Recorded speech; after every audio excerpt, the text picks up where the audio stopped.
Hey everyone, I'm working to hit 1,000 subscribers, and I need your help to get there. If you enjoy the content, hit that subscribe button right now and stick around because today, the Denver Broncos front office did two things in the same 24 hours that I truly believe are quiet confessions, and once you hear both of them side by side, you are going to see exactly what I see. Broncos country, we are less than a day away from kickoff. Broncos versus Falcons, live from Mercedes-Benz Stadium, and yet somehow, the biggest story of the day isn't even about who's starting. It's about a phone call the Denver Broncos made yesterday and a lineup card that got quietly released with one very, very strange name on it. Put those two things together, and I think the Broncos front office just told us something they never actually said out loud. Let's get into it. First things first. Yesterday, the Denver Broncos brought in safety Taylor Rapp for a workout.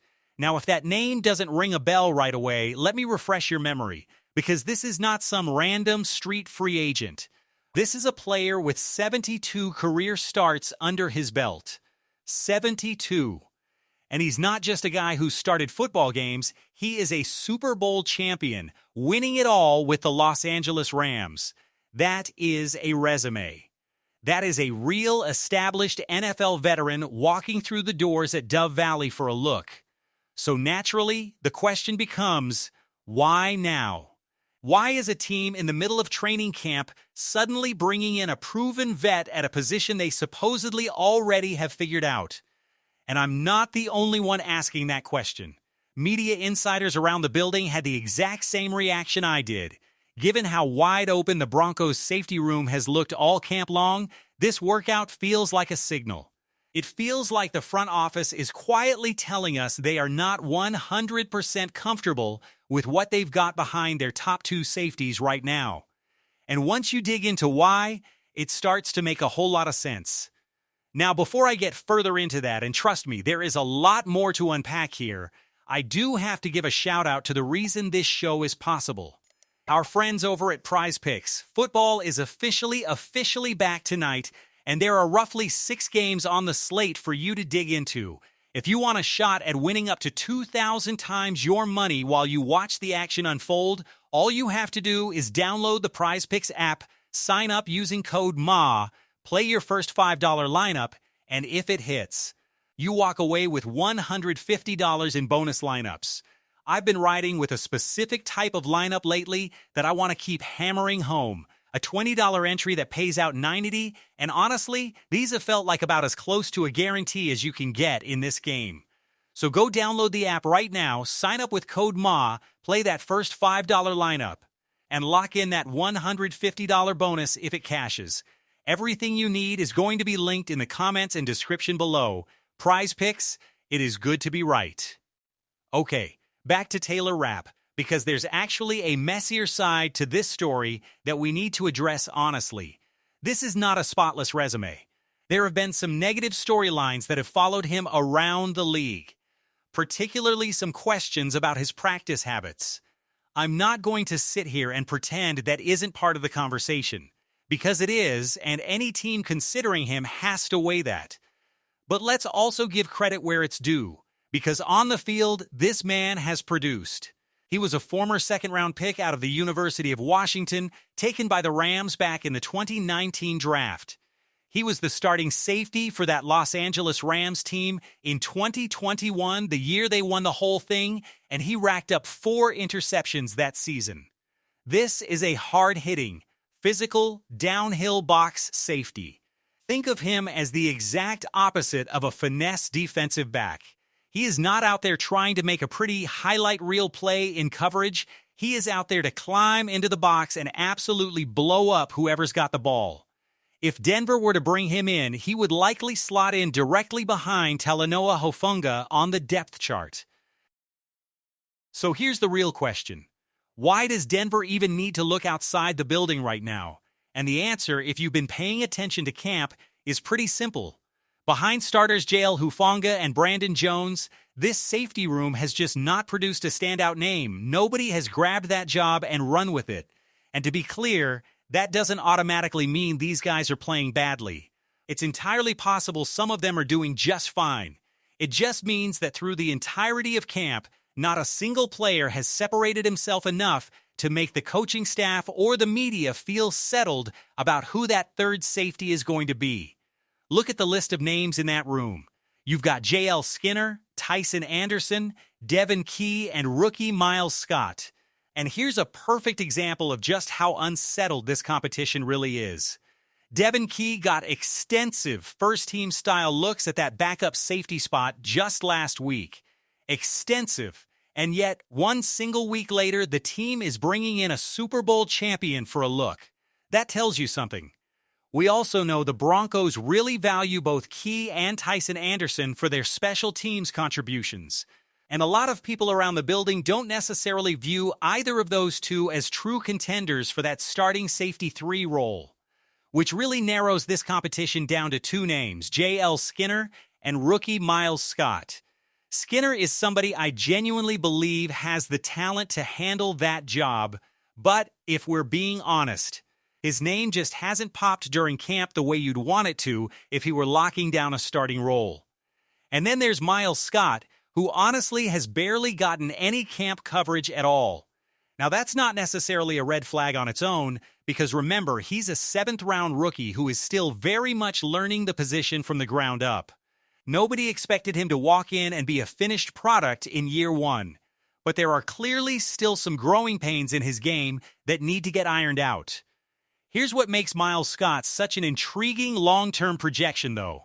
There is a lot to like about him as a pure athlete.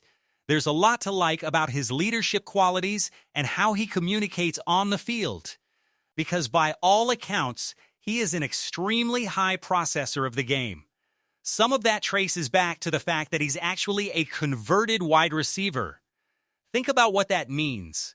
He understands from firsthand experience exactly how a receiver wants to attack a route, which gives him a real advantage reading and anticipating what's coming at him from a defensive back's perspective. He's also got legitimately good ball skills to back it up.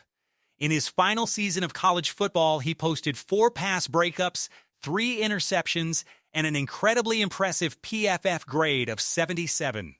Those are real numbers, but translating that kind of college production to the speed of the NFL is never a guarantee, and with a player this raw, it's much more of a gradual development plan than an instant fix. And that brings us to the obvious question everybody in Broncos country is asking right now. Is anybody in that room actually ready to step into that starting role? Because remember, P.J. Locke had a very specific job last year, stepping in after Brandon Jones went down with injury, and he held that fort down admirably. It might not have reached the exact level of production Brandon Jones brings when healthy, but he got the job done. And now here we are again, watching this exact same depth question get tested at that position all over again. Here's how I think this actually plays out. The fact that Denver hasn't pulled the trigger and signed Taylor Rapp yet, or really anybody else at that safety spot, tells me the front office wants to see how tomorrow's game actually unfolds first.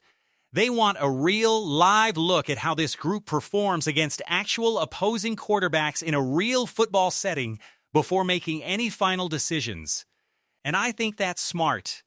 If that safety room shows itself to be a legitimate weakness after Game 1, then yes, I would fully expect Denver to circle back and either bring in Taylor Rapp or another available free agent safety to shore things up. So here's my question for you watching right now. Should the Broncos go out and sign Taylor Rapp? Yes or no? Drop it in the comments because I am genuinely fascinated to see how this position group looks tomorrow. This is one I've got circled in my notes heading into the opener. Now let's shift gears, because this next development might actually be an even bigger deal, and it's got nothing to do with the secondary. It's about the offensive line. The starting lineup for the Denver Broncos was revealed yesterday, and we do expect the starters to see somewhere between 10 and 15 live snaps in this game. So take a look at the names. Garrett Bowles at left tackle, check. Ben Powers at left guard, check. Quinn Miners and Mike McGlinchey rounding out the right side, check, check. Totally normal, business as usual. And then, right there in the middle of that offensive line sits a name that absolutely should not be there under normal circumstances. Weber State product Gavin Ortega sliding in at starting center. That is not what anybody expected to see. Luke Wattenberg isn't playing, Alex Forsythe isn't playing, and Mike Dieter, as we already told you, went down on a cart earlier this week with what turned out to be a season-ending quad injury. Put all of that together, and the conclusion is obvious. I would expect a center signing to be coming very soon for the Denver Broncos, because as things stand right now, according to the unofficial depth chart, and yes, you have to take that with a small grain of salt, Denver does not currently have a single healthy, established center on the active roster. Now, I already know exactly what a bunch of you are about to say, because I saw it flooding in yesterday, direct messages and all. What about KJ Casey? I promise you, I'm getting there. Let's be clear on a couple of things first, though. We know for a fact that both Wattenberg and Forsythe are going to make this 53-man roster, and Wattenberg in particular is expected to be fully good to go by Week 1 against the Chiefs. So this isn't some sign of long-term panic. It's more of a short-term, slightly awkward situation that we have to watch play out through the preseason. So back to KJ Casey. Yes, he can technically play center. That versatility, being able to line up at tackle, guard, or center, is actually a big reason the Broncos drafted him in the 4th round of this year's draft. And I understand the instinct here. If we don't have a healthy center on the roster, why not just plug KJ Casey in there and let him rack up reps? Honestly, I'm fine with that in a pinch. I want to see him get a look at the position. But here's where I want to pump the brakes a little bit, because I don't want the coaching staff getting too cute with this. Just because a player is capable of taking snaps at a certain spot does not mean that's actually where the franchise envisions his long-term future. Head coach Sean Payton has already made it clear publicly that he wants KJ Casey taking the majority of his reps at guard. If you start overloading him with center snaps in the middle of a critical development window, you risk pulling him away from where the team actually wants him to grow. And remember, this guy played left tackle basically his entire career at Boise State. Sure, he's flexible enough to handle guard or center if needed, but you can't just flip a player over to a completely different position and expect that to be some kind of long-term solution. So what's my actual suggestion here? Pick up the phone and call Graham Glasgow. Yes, I said it. He already knows this organization inside and out, even if he doesn't know every wrinkle of Sean Payton's current system since he was here before Payton arrived. He knows this fan base, he knows this city, and by all accounts, he's currently a guy looking for a new home in this league. I think that's a perfectly sensible signing for Denver to make right now. Go back and look at his final season with the Broncos in 2022. The PIF grades from that year aren't spectacular, sure, but they're not bad either. They're solidly average, which is exactly the kind of steady, dependable presence you want holding the fort down in a pinch like this. And here's an important piece of this puzzle that connects everything together. Part of the reason starting quarterback Bo Nix is not playing in this preseason opener isn't just about being cautious with an injury, though that absolutely is a big factor and they clearly want to gradually ramp him back up the right way. But think about it from another angle too. If you don't have a healthy, established center snapping the ball, that is a legitimate red flag for whichever quarterback is taking those snaps behind him. So seeing Gavin Ortega out there as the starting center is a pretty strong indicator that, yeah, of course Bo Nix isn't going to be under center for this one. And this isn't just a story about Bo Nix either. Whoever ends up playing quarterback tomorrow, whether that's veteran depth or a younger arm getting run behind that center spot, their performance is going to be directly impacted by whatever is happening up front. The center position affects everything. The timing, the protection calls, the overall rhythm of the offense, no matter who's under center taking the snap. So it's going to be fascinating watching how all of this plays out tomorrow.